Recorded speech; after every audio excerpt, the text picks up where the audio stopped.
Alright, the last time we took a look at a martial arts exploitation movie, it turned out to be pretty good and had some pedigree behind it that turned it into a surprisingly good movie in an objective sense.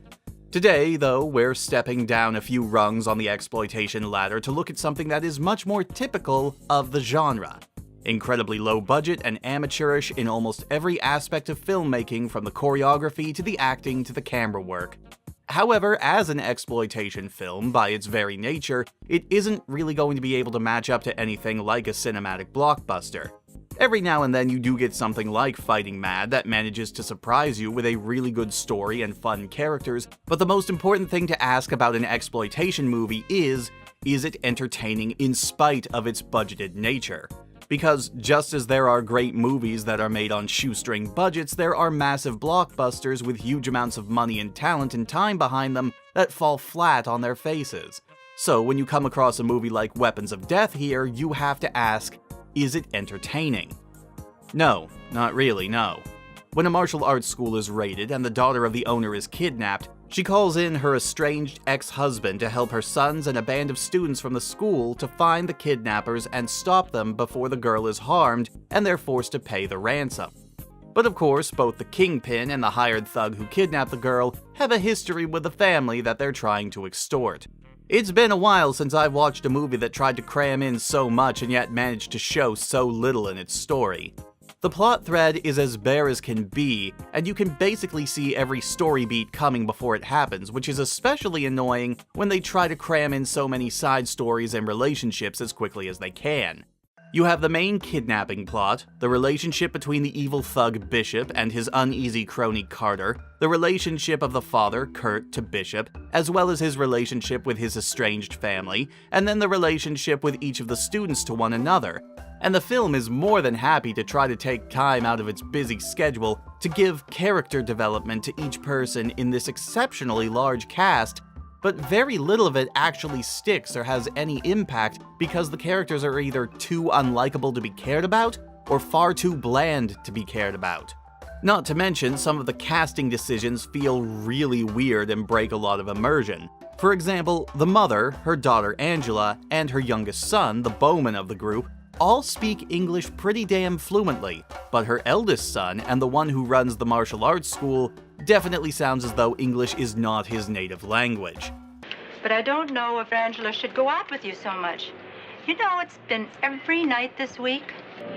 It will prove how much confidence you have in your skill, or else you should pay more attention to your sword lesson. Or how about this wrinkly, pasty white guy with nothing resembling charisma or acting chops? He's not only allegedly a member of the martial arts school, but also Angela's fiancé. Also, he doesn't even use martial arts. His weapon of choice is guns. While it does make him the smartest character in the movie, he still gets his ass kicked plenty of times, which I actually approve of, because this guy, the guy who really looks out of place next to all the other characters in the movie, yeah, he's the director of the movie, and according to the research I did, which amounted to about an afternoon of poring through obscure exploitation movie blogs, hey, I don't tell you how to live your life, he basically wrote himself into the movie specifically to get next to the hot Asian girl. And you can see the fact that she is not happy about this in every scene she has to stand next to this pasty creeper. She looks incredibly uncomfortable, and I do not blame her one bit. I will applaud the movie for at least trying to cram some variety into itself. The large cast of characters each have their own distinct fighting style with their own preferred weapons, but their lack of personality means that their weapons basically become their characters. There's the two-sword guy, the one-sword guy, the spear guy, the bow guy, and the gun guy, and that's about all I remember about any of them. The villains themselves don't fare much better. All of them are pretty boring in one note. You got the kingpin, the chick, and the big guy, and again, none of them leave an impression or have any definable personality beyond just being evil. The exception to this is Bishop, and you can tell he left an impression because I actually remember his damn name. But he left an impression for the wrong reasons. He's not even the big bad, he's a hired thug, but he is an utterly contemptible, terrible, irredeemable human being gleefully talking about killing and raping as if he were talking about the weather. And it just does not work. Look, we're supposed to hate the bad guys. There are even times when you find yourself loving to hate the bad guys, mostly because they have such a strong gimmick or personality, or have some sort of strange charisma to them. Bishop is not like that. He is a perfect example of how not to write a villain, because he is so incredibly evil that there is nothing else to him. He's more like a savage beast than a character, and as such, I can't even find it in me to waste hatred on this wasted lump of screenplay. Really, the only character to have any sort of arc in this story is Carter, who is clearly conflicted about what he's doing and was perfectly happy to leave his life of crime behind before his old crime boss Bishop came back and offered him another job. The moments where he just sits down and talks to other characters are really the only moments in the film where the conversations between characters feel like they're having any sort of meaning or purpose beyond padding out the runtime. And despite his status as a villain, his inner conflict makes him one of the most sympathetic characters in the whole movie. A pity it doesn't end well for him.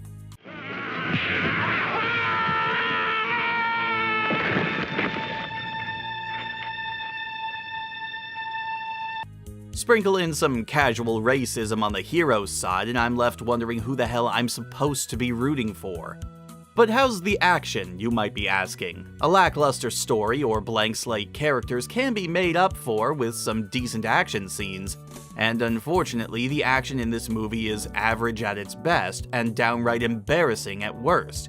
It is clear that some of the actors do possess some skill in martial arts, or at least have a flair for some good choreography, but the fight scenes here move so slow that you can see the tells. We can see when the attacks are going to come in, and none of the fighting or movements look or feel natural. When the most believable part of a fight is a guy pointing a gun and shooting people, you have a problem with your martial arts movie.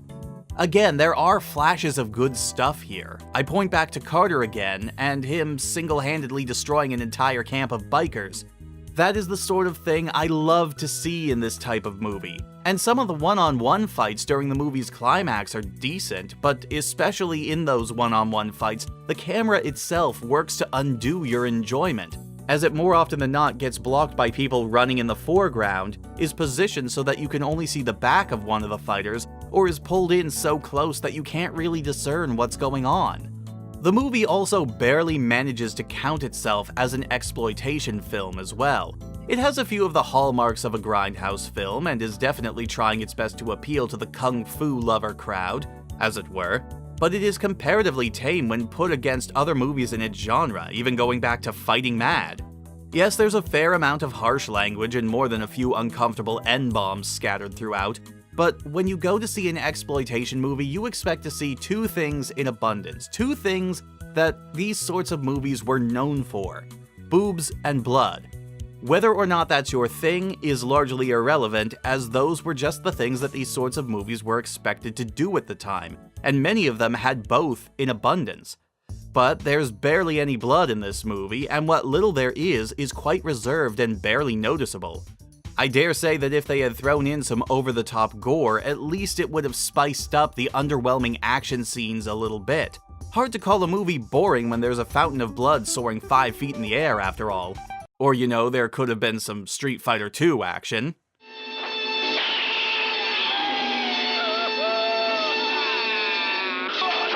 And whatever skin we get is this brief scene of a topless woman near the beginning of the movie, which is right out of nowhere and is just there.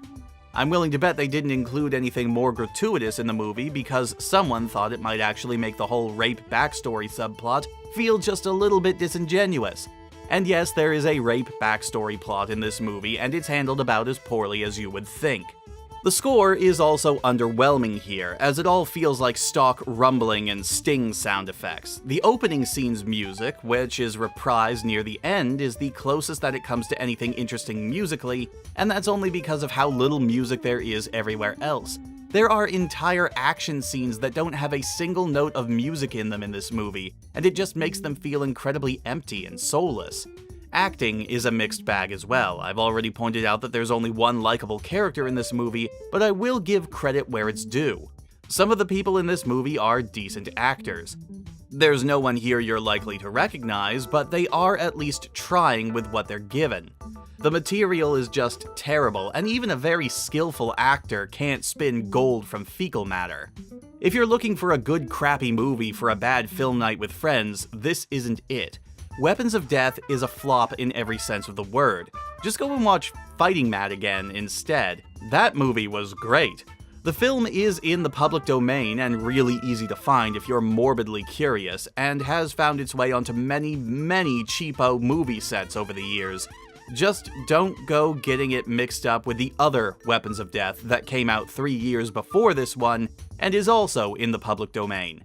Actually do that. That Weapons of Death movie is actually a lot better than this one.